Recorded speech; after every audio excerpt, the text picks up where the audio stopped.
Today we have the 2019 Toyota CHR.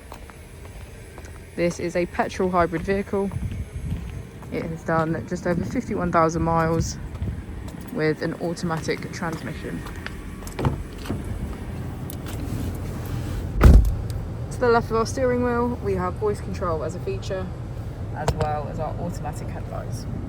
On the right, we have cruise control.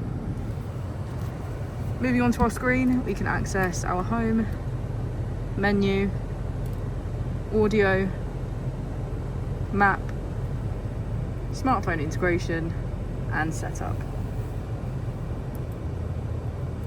If we put the vehicle into reverse, you can see that it comes with a parking camera with parking sensors.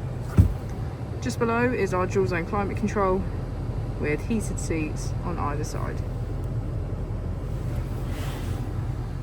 As we go into the back of the vehicle, we can see that it has a full cloth navy and black interior.